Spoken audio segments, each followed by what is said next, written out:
this show, you'll find inspiration, motivation, and advice from experts, as well as valuable tips on how to get started or improve your business.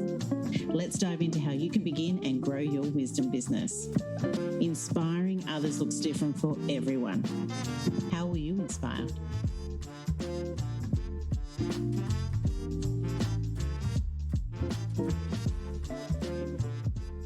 Welcome to the Wise Stone podcast, and today we're chatting with Marcus Svedin. Is that correct? Did I pronounce It's that? Svedin. That's okay though. I've heard every type of pronunciation of that name you could possibly think of. You heard it, yeah. I knew Marcus because my son's name is Marcus, so that's it. He must be a good-looking kid. Oh, he is. He's gorgeous. Absolutely gorgeous.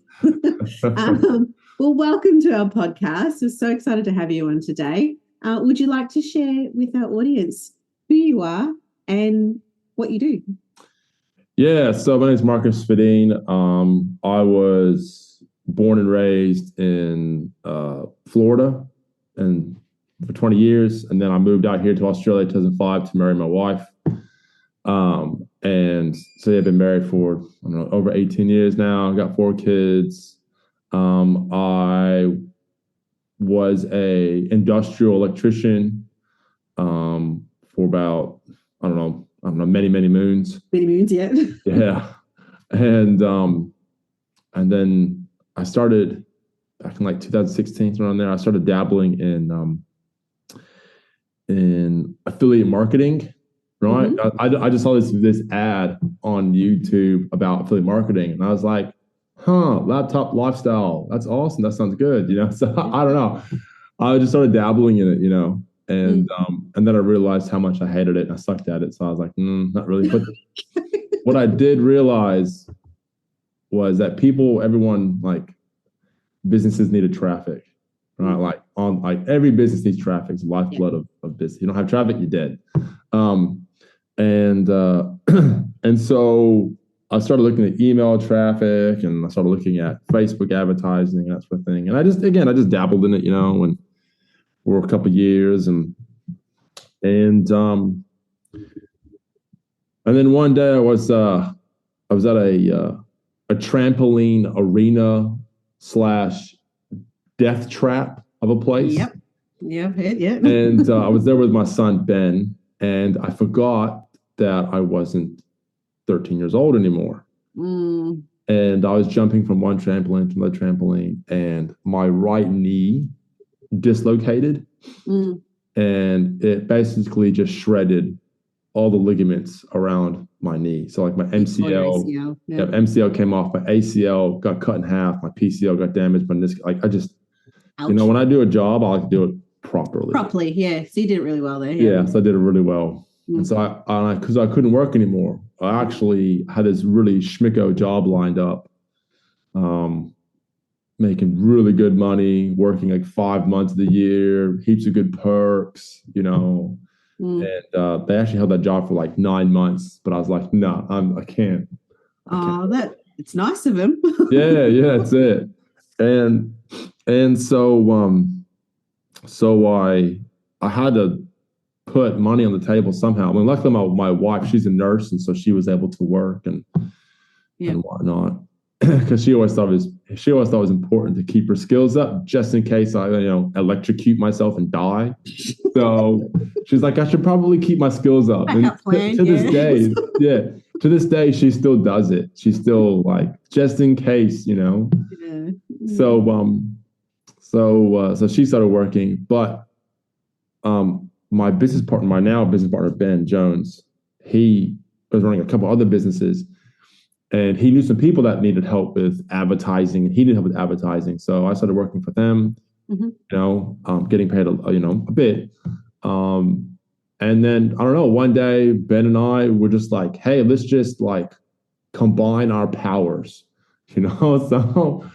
So he was good with sales, and he was good with sales and messaging. I was good with, marketing and advertising and that sort of thing. So we just, combined our powers and created Titan Marketer.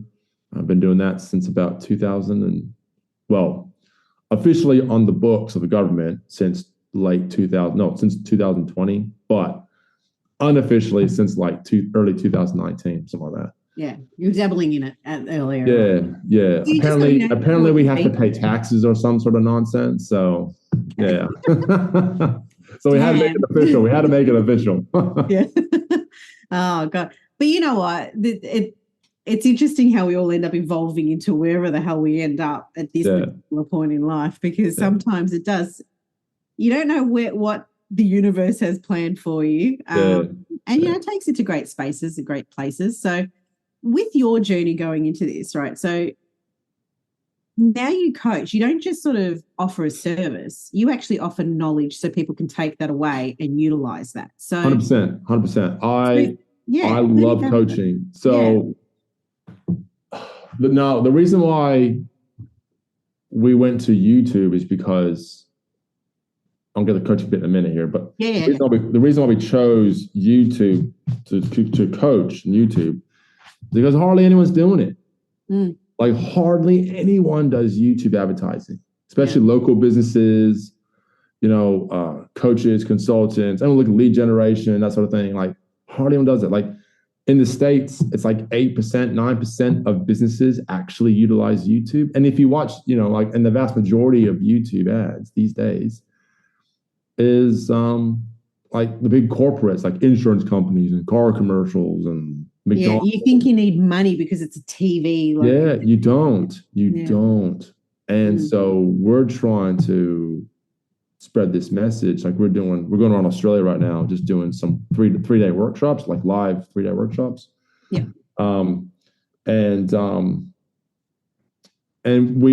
I prefer teaching it rather than doing it as a service. So there's 2 reasons why I prefer teaching it than doing it as a service. Is the first reason is it's just I like to see people be able to captain their own ship. Okay. So they're in control of their advertising. Right. If you just go and you get an agency to advertise your business, they don't care nearly as much about your business as you do. Yeah. Right. Like not even close. Not even close. You're just a number to them, really. Yeah. And if you don't understand what's happening, right, you will get ripped off. You would taken for granted of or taken advantage of, and you will. And so I like coaching it because it empowers business owners to grow and scale at their own will. Yeah. And they don't have to, worry about not understanding what's going on in their ad account and why they've spent so many thousands of dollars and made no sales or no leads or whatever. But it's not just the mechanics of it either. It's the actual messaging. It's the messaging. More real. And that goes, honestly, that goes with almost any sort of advertising, right? Yeah. I don't care if it's Facebook or if it's Google search or if it's YouTube or LinkedIn, TikTok, Tinder. I don't care what kind of advertising you're doing, right? If your messaging is wrong in your ad or on your landing page, website, whatever you're running, it's not going to convert. So the sales formula is traffic plus conversion, right? And that's how you make sales. That's how you make leads. Get leads and sales. And so you can get great traffic, but if your messaging is tailored wrong, or it's speaking to the wrong person, or you don't really have a message, or whatever it may be, it's not going to work. It's not going to work. And so, and that's why when we teach our students, make sure you have a detailed map of who your avatar is, right? Yeah. What are their wants? What are the fears? Okay. Can you give a guarantee? Like those sort of things, right? And really know who they are. And we used to try to have about 3 of them, right? Because if you have 3 avatars, like 3 dream humans that you want to work with, one will usually be the one that will give you the most money, right? So, and that's what we teach. So you're spot on. The messaging is super, super important. Yeah. And so that's why, and that's why I prefer coaching. Yeah. Because we give knowledge to people, and then they can take that away, and then they can increase their business, they can grow their skills, they can employ more people, they can service more people, which helps their local economies and whatnot. And I mean, and second thing, I love coaching the second thing I love coaching because I just find it easier. It is, and it's a one-to-many situation too with your type of coach, obviously your style. It's not just one-to-one, but when it comes to and I want to touch on, I mentioned this obviously before we started recording. You've got 4 kids. Yeah. Good on you. And a big thing that's, I say a big thing, but it just happens to be in many conversations I'm hearing lately around my ears, but YouTube, kids, very constant. I have kids in my home. They're constantly on YouTube. With the multiple streaming services we have, we tend to watch YouTube more often than not, which drives me nuts. But, with respect to what you do, right, and how you utilize YouTube as opposed to how our children utilize YouTube, there is a point to this. The connection there and your kids seeing you do what you do they have sort of any visual on what you do and gain a better understanding of what YouTube's really about and the context that, when they use YouTube, where they can go with it? Because a lot of kids I find, and I don't know how old your kids are, I probably should have asked that question, but I've got like a 13-year-old who sits there and goes, I want to start a YouTube channel. And it's like, dude, yeah, okay, you can, but advertising's a huge part of it. Like, it's all about the hits you have, because then you get commercials in your YouTube channel, and that's how it works. Yeah. So, teaching kids at that level too, like your kids are finding out that sort of stuff. Does that ever come into conversation in your coaching or anything like that? No, as well? Not really. As far as when my kids go, like they know I do YouTube ads, and like a lot of times they'll see my YouTube ads, like, oh, Dad, I see you on YouTube again. I said, don't click on it. Don't you dare click on it. It costs me money, right? Anyways, they know what I do. Like, that's how I do it. But what I try and teach my kids, more importantly, is the value of growing a skill and being able to, like, business skills. Mm-hmm. Like, if you have a skill that can make you money, you can probably start a business with. Like, so I try to teach them more business skills. Yeah. And to teach them about how to start a business, the opportunities that come with starting a business, how to manage money and cash, the difference between, liabilities and assets and cash flow and that sort of thing. Yeah. Those sort of things, right? Because, like, for example, my son Ben's very smart, very intelligent. He's very musical. Mm-hmm. And he does really well in school. Whereas my son Harm is very sporty. He does well in school, but he's a ball head, just like me. I used to be a ball head too. Okay. But so, like, if one day they just find that school's not, like, they don't want to go to university and spend hundreds of thousands of dollars or whatever to get a degree that's going to be useless in 10 years or 20 years, whatever. Yeah. These business strategy skills I'm teaching them will be evergreen. Yeah.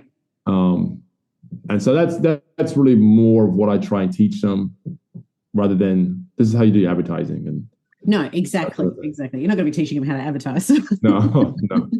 No, but it's good, yeah, because that's a lot of the conversation that's going on these days. It's like sharing our business journeys, because a lot of us, tend to be working from home now, and it's like they're seeing it's rubbing off on them. So, understanding what you do, how it's affecting the kids and what they're seeing, and especially because of what you do and on YouTube, I wonder if that had an effect with them or anything like that. But the fact that you're concentrating more on the principles, essential things that they have to do, especially if they are thinking of, going into business.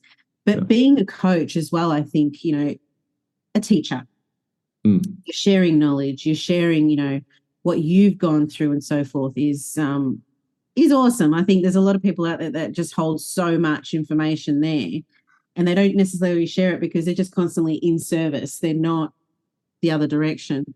What's the biggest challenge you came across when you were going into this sort of direction of coaching and setting up, because YouTube's an online thing, but you're doing face-to-faces. So how was that one of the challenges that you came across? Like any other challenges that you had? Probably one of the biggest challenges that I've had,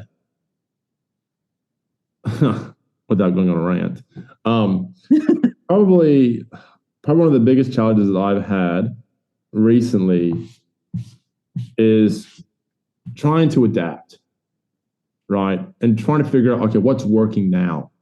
So previously, we would do like workshops, like in-person live workshops where people would come, and for like 2-3 days, we would just like smash out value. And we'd have about 30-35% turn up rate of those who registered, right?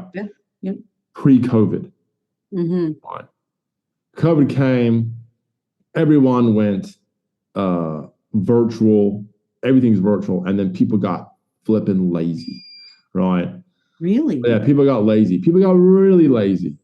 And so like we'd have like, for example, we'd hold an event in Brisbane, on the Gold Coast, right? Mm-hmm. And people would travel 45 minutes to get there. No worries, no complaints ever, nothing like that, right? They travel from Brisbane to Gold Coast, no worries. We do it now. People are like, oh, it's so far away. I'm like, what? But can't you be virtual? Can't you be virtual? I know, they're so used to that. And so now, like the turn up rate's like 20%, 18% now. Right. And so we're trying to right now we're trying to figure out, okay, well, how do we adapt? Do we do virtual? Because virtual events have their pros and their cons, just like, because on virtual events, people get distracted, I was about to say, you don't have look, what's on YouTube? Oh, what's on Facebook? Oh, let me check my emails. Oh, the kids screaming. Oh, blah, blah, blah, blah, blah. Yeah, exactly. But you can reach more people. However, with a live event, you have people in the room with you, you're feeling their energy, they're feeling your energy, like you're interacting with them. They can come up, they can touch the expert and ask you questions and all sorts of stuff. And it's awesome. I love the live events. It's awesome. It's a quality versus quantity thing, isn't it? Yeah, that's it. And that's the biggest problem is adapting, trying to figure out, okay, what's working now, what's not working. And the thing is, when you run this type of stuff, it's all cash. Like it's just so much money to put on these sorts of things. Yeah. Right. And so like if you make a mistake, it's not like, I've just wasted a couple grand. No, it's like, I just wasted $25,000 or more. Yeah. Right. So that's probably been the biggest concern. Well, the biggest hurdle is trying to adapt to a post-COVID, world.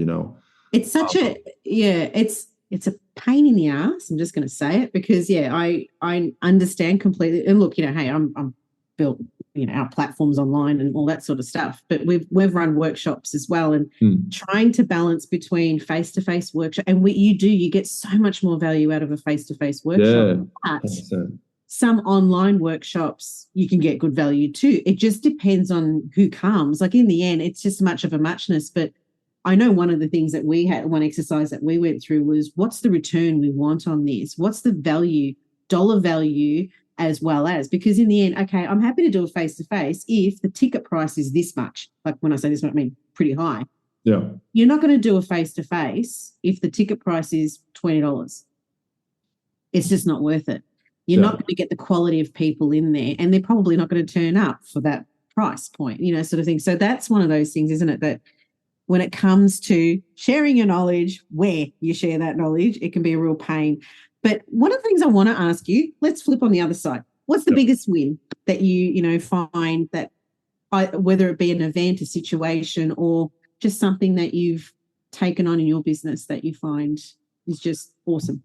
The biggest win that we've had is, well, basically it's finding our niche. Like, because for a while we did like social media advertising. We taught that, and then we're like, oh, everyone's doing this. It's like 1,000,000,001 Facebook coaches, and then we moved. So we'll try Google. So then we started doing Google, and I mean, oh yeah, it seems a bit more keen. It's a bit better. It's not. There aren't too many, Google coaches around.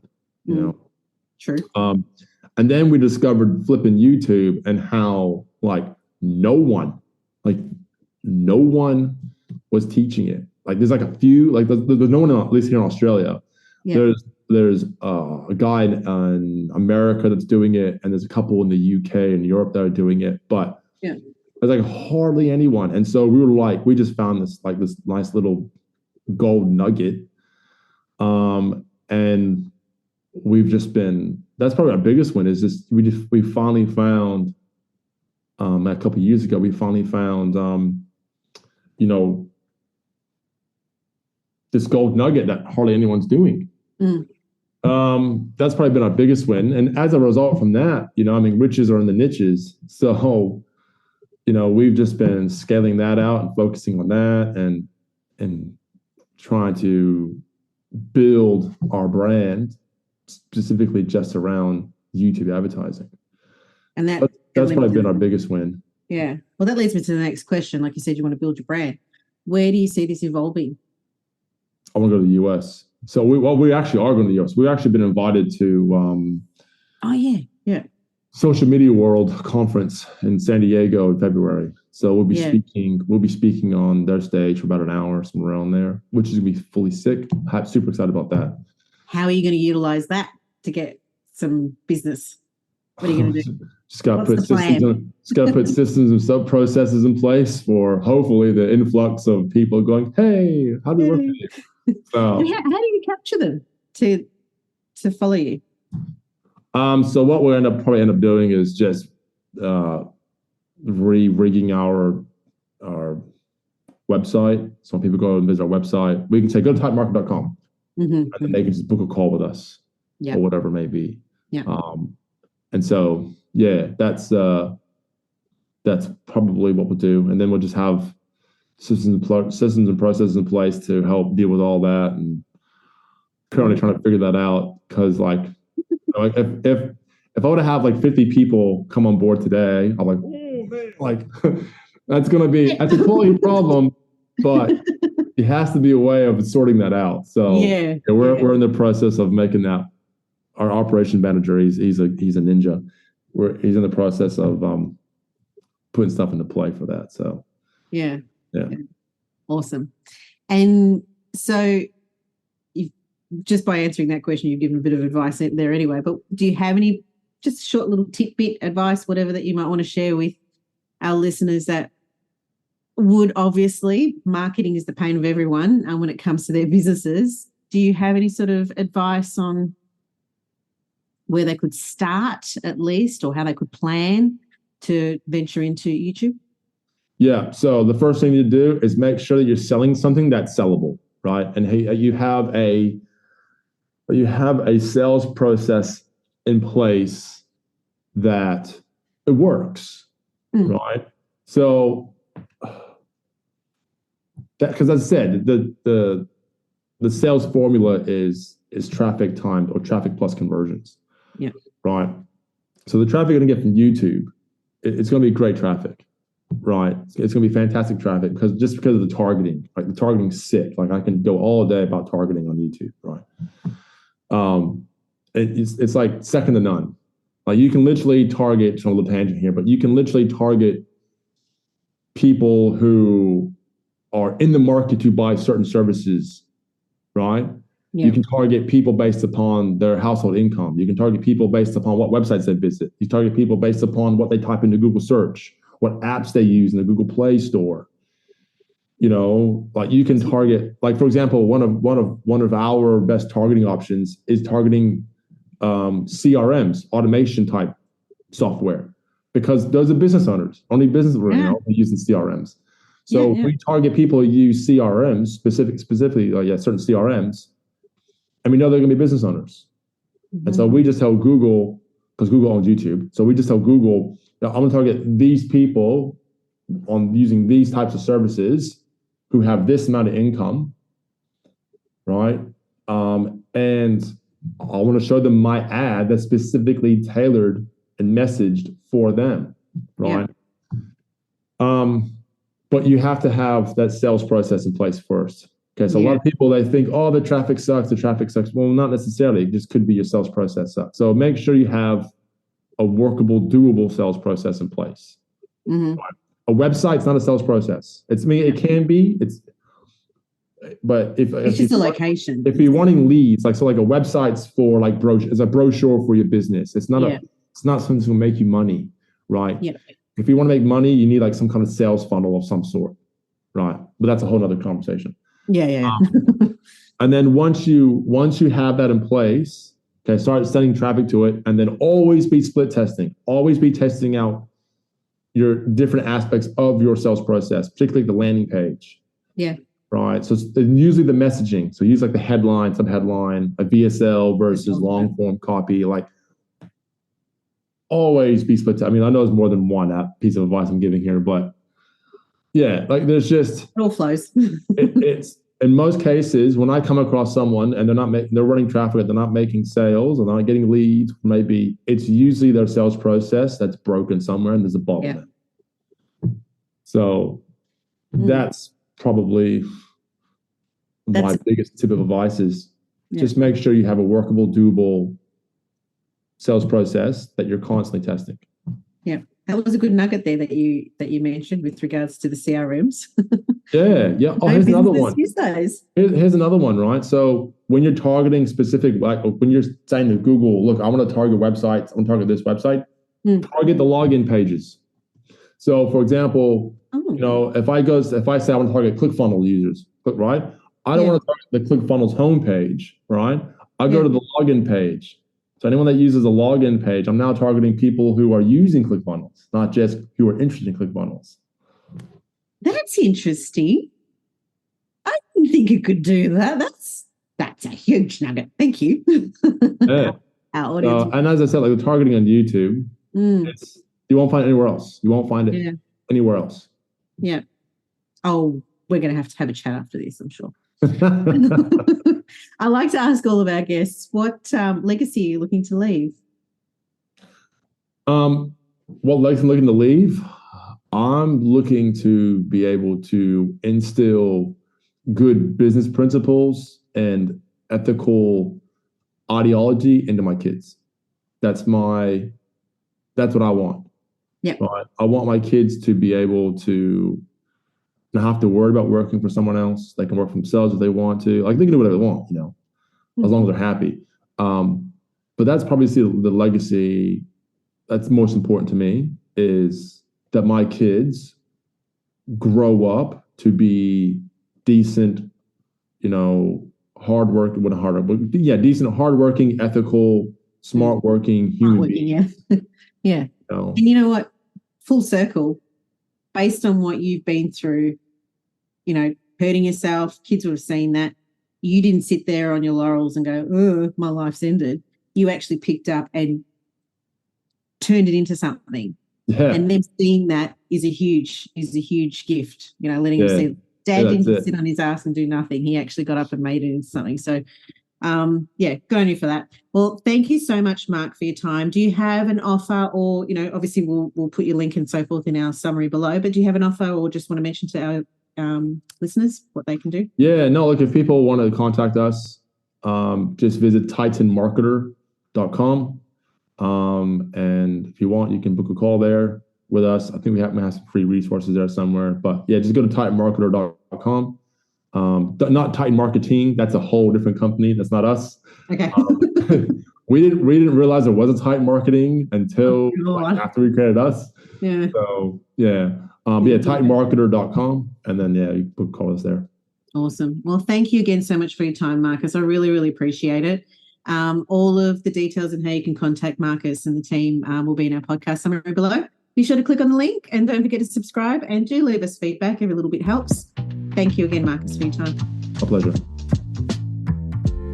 Thanking our sponsors today and every episode that we do go live with, Wisdom and Wisdom on Wisdom events. Be sure to check out details in our summary below. Wisdom is our learning and content management platform for anyone who is sharing their content online through memberships, courses, challenges, creating a community and engaging with their members. All details, like I said, are below in our summary. Thanks for listening to the Wisdom podcast. If you enjoyed and have been inspired by this episode and you'd like to support the podcast, do subscribe and please share it with others. Post about us on social media or leave a rating and review. To catch all the latest from me, Nikki Kelly, you can follow me on Instagram at Wisdom Podcast, WISEDOME podcast. I'm Nikki Kelly. Thanks again, and we'll catch up next time.